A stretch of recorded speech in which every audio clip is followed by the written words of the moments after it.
Ada berbagai jenis setan yang ada di Indonesia yang telah melalang buana menjadi sebuah misteri dalam setiap cerita atau legenda masyarakat. Dari sekian banyaknya setan yang ada di Indonesia, ada 3 setan utama atau hantu utama yang menjadi perbincangan dalam cerita-cerita masyarakat.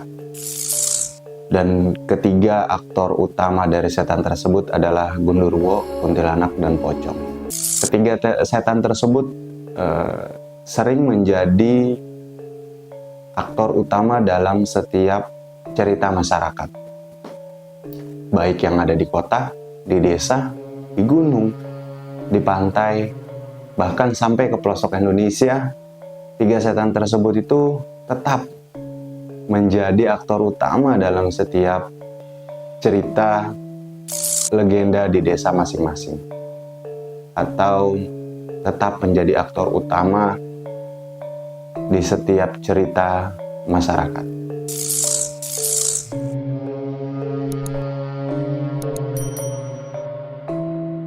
Selamat datang kembali di channel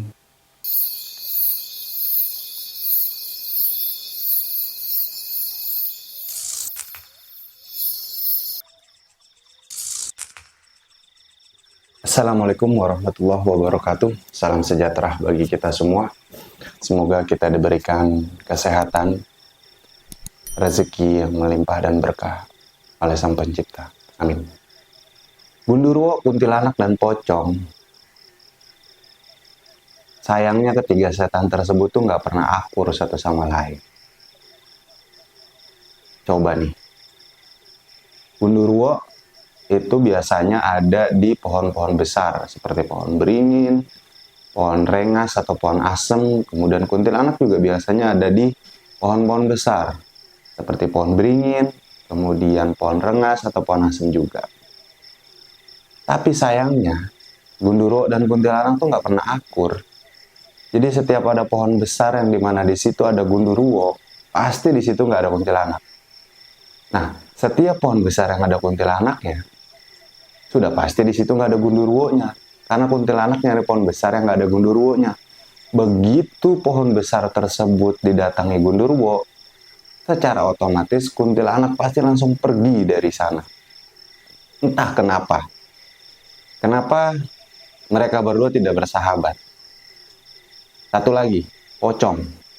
Karena melihat ketidakakuran dari Gundurwo dan kuntilanak, maka Pocong nggak mau ikut-ikutan berantem. Dia memilih tempat lain, seperti pohon pisang atau kebun kosong, yang dimana kebun kosong itu biasanya pohonnya nggak terlalu tinggi, kayak misalnya ada pohon rambutan atau pohon nangka di sana. Yang paling sering sih di pohon pisang. Bukan hanya ketiga setan tersebut yang ada di Indonesia. Ada setan lain seperti setan lampor atau hantu lampor, kemudian setan obor atau hantu obor.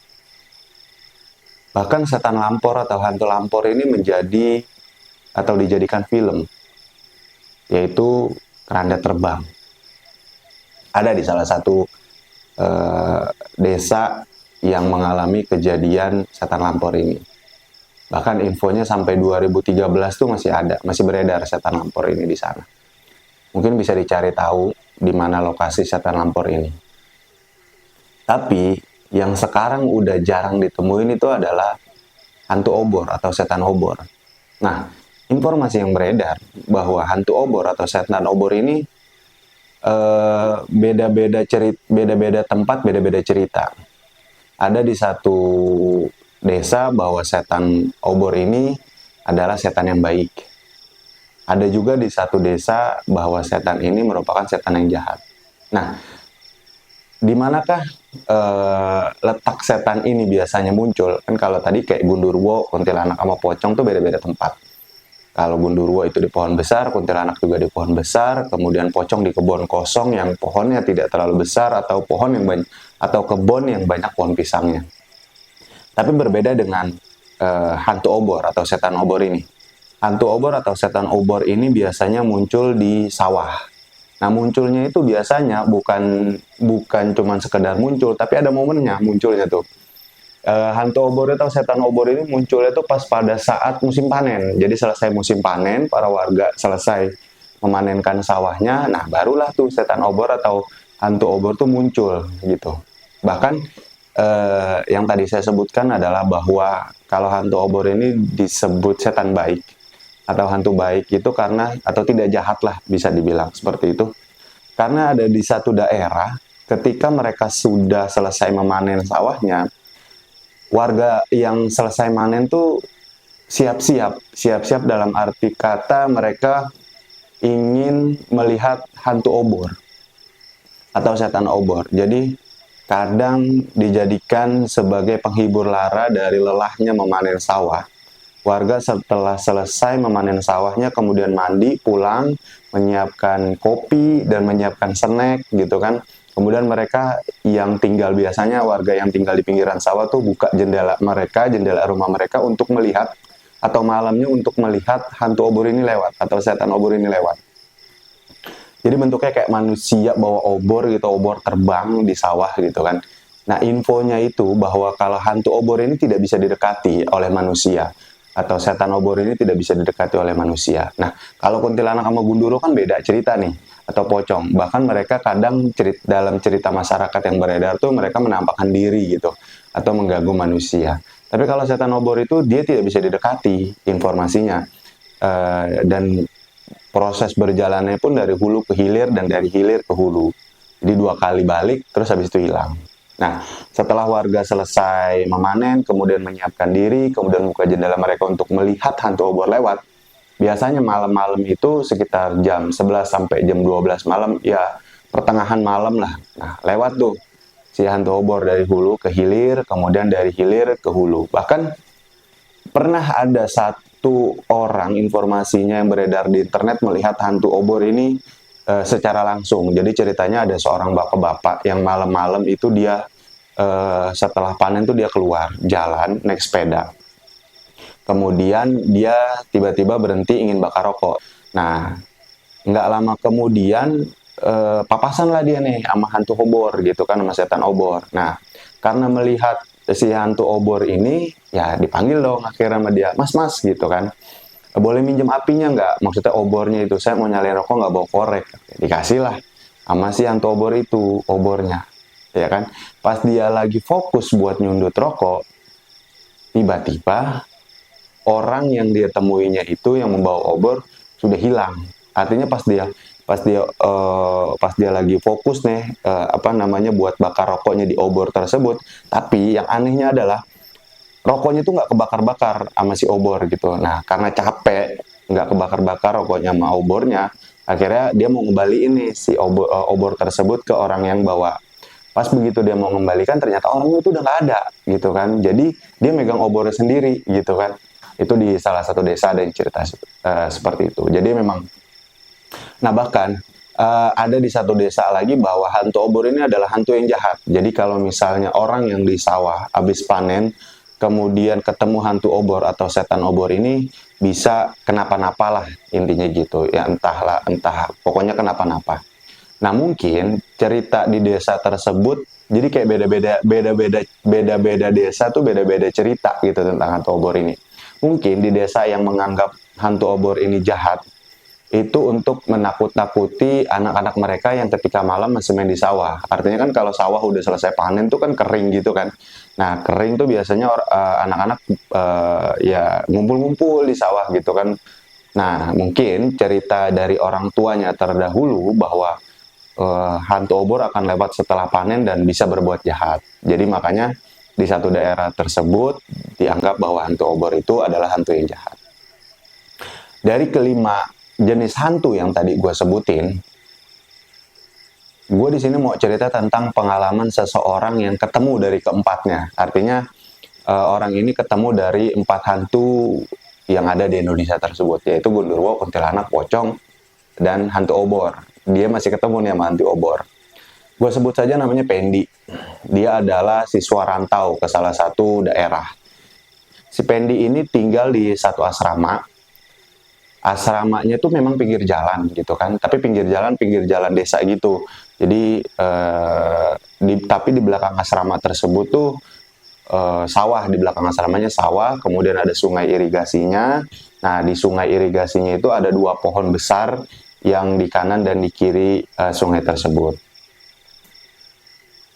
Pas Pendi datang ke ke asrama tersebut, dia dikenalin sama senior-senior yang udah tinggal lama di asrama tersebut gitu.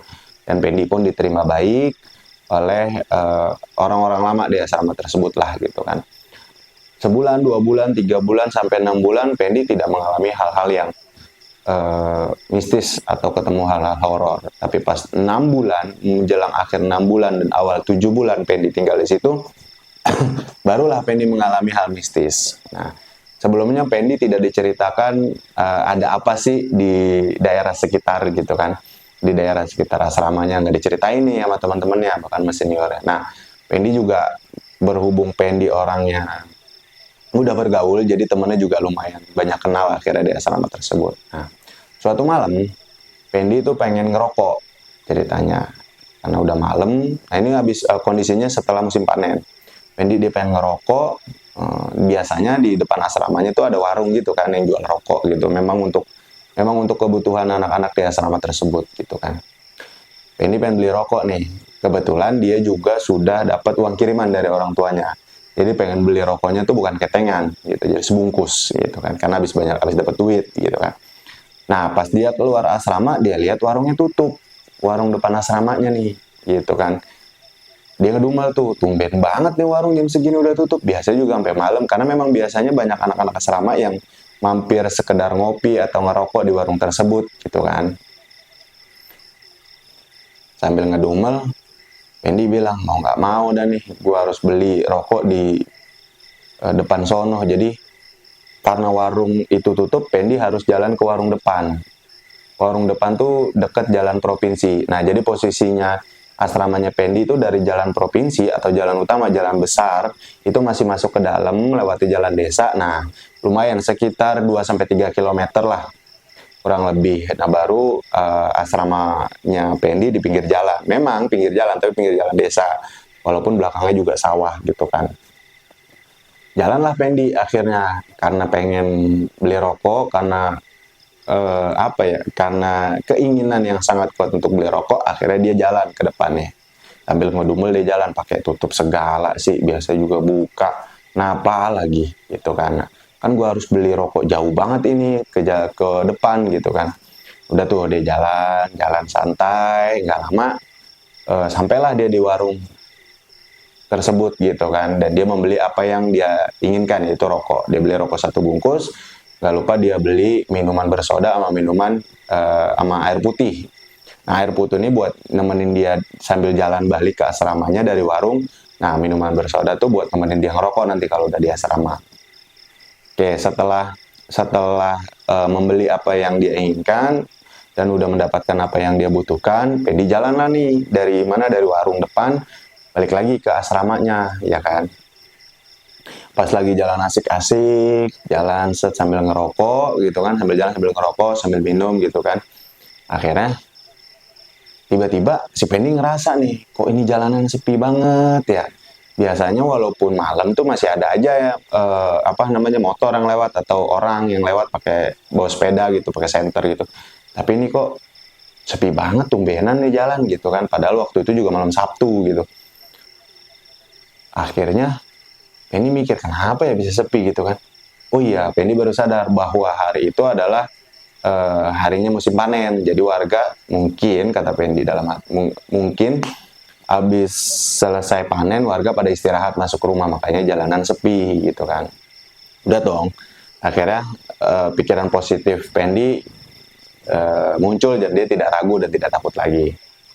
Habis itu dia jalan nggak lama nih, dia ngeliat nih dari kejauhan nih, kayak ada senter gitu kan, kayak ada menyala-nyala dua cahaya gitu kan. Dia ngeliat, akhirnya dia bilang nih dalam hatinya, akhirnya dia bergumam kayak, akhirnya ada juga orang yang lewat gitu kan, bawa senter, dia kira bawa senter gitu kan. Nah, karena ngelihat cahaya tersebut dia pikir orang, akhirnya si Pendi mempercepat langkahnya untuk nyamperin orang tersebut. Siapa tahu bisa jalan bareng sampai asrama gitu kan. Pas nggak lama, sekitar jarak 100 meteran, tiba-tiba cahayanya itu naik ke atas gitu. Cahaya naik ke atas sambil cahayanya itu posisinya ngadep ke Pendi gitu kan. Ngadepin ke Pendi, Pendi bingung, Pendi ngeliatin tuh, kok ini cahaya ke atas gitu, bukan orang nih kayaknya nih, kok senter ke atas gitu kan. Tapi posisinya kalau orang senter ke atas itu cahayanya ke atas, bukan menghadap ke dia, tapi ini cahayanya masih menghadap ke dia.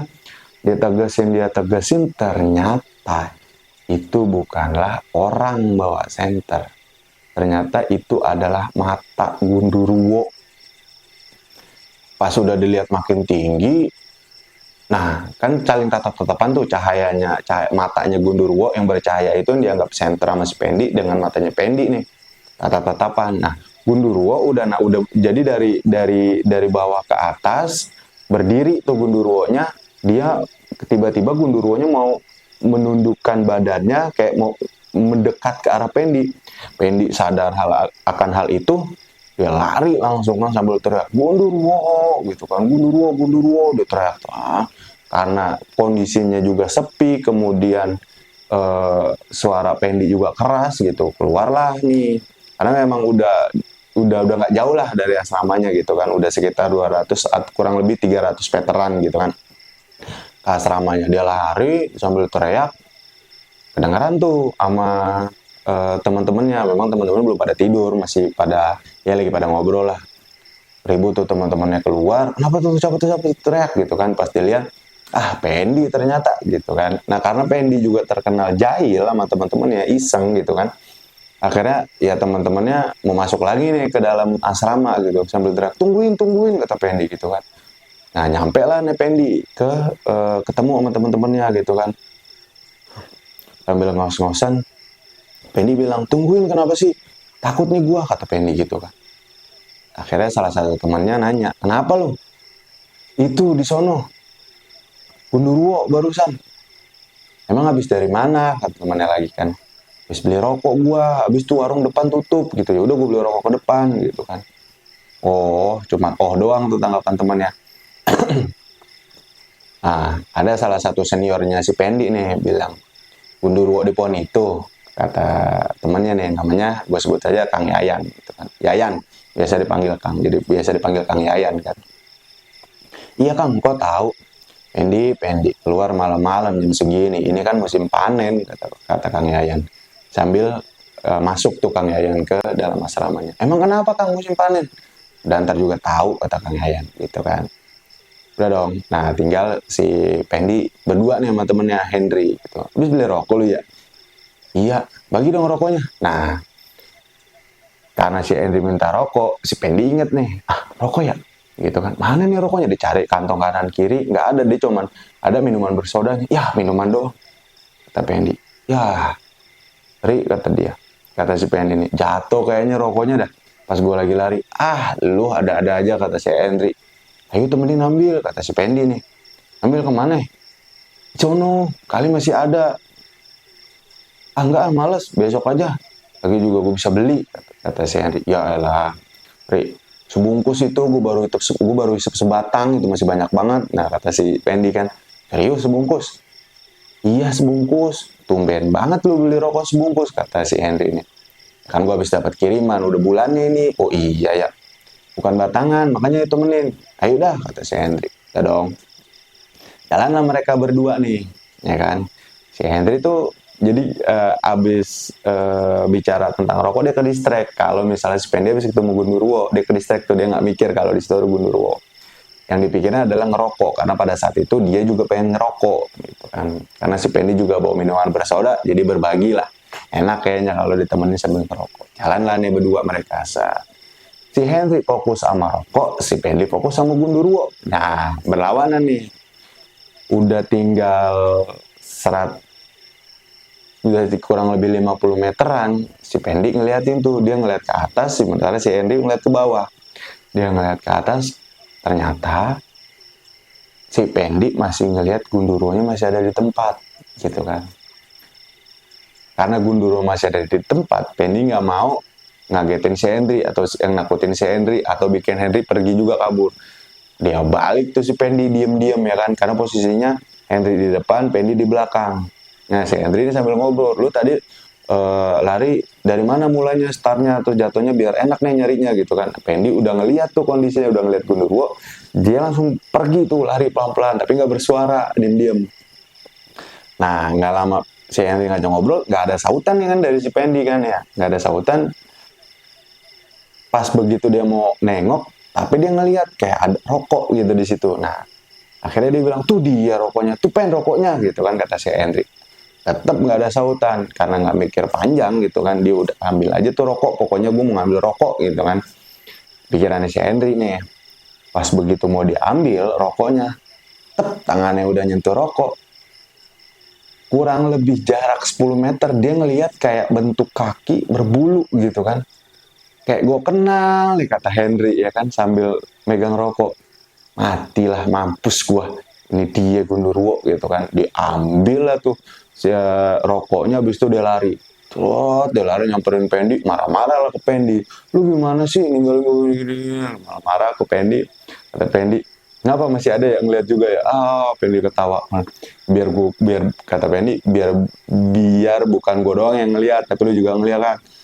Lu gue udah sering ngeliat itu Gundurwo, kata dia, karena memang Henry itu orang lama di asrama tersebut, jadi dia pernah beberapa kali lah ngeliat Gundurwo. Makanya begitu pas dia ngambil rokok, dia tuh masih mengenalin, makanya bilang kayak kenal nih gitu kan kakinya Gundurwo, karena memang dia pernah berhadapan, pernah ketemu dengan Gundurwo tersebut, memang sering munculin diri itu Gundurwo di pohon itu gitu kan, memang pohonnya gede kan. Udah tuh akhirnya ya udah sih gitu, ngerokok lah akhirnya mereka bareng ya. Karena selesai ngerokok, saling cerita satu sama lain, akhirnya mereka balik ke kamar mereka masing-masing dan mereka istirahat. Demikianlah kisah Pendi ketemu Gundurwo pada malam itu. Dan ternyata bukan hanya Pendi yang ketemu Gundurwo, temannya pun keseret buat ketemu Gundurwo oleh si Pendi. Selanjutnya gue akan cerita tentang pengalaman Pendi ketemu kuntilanak, pocong, dan hantu obor atau setan obor.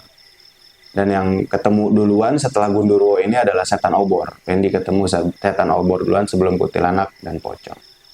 Gimana kisah kelanjutannya si Pendi?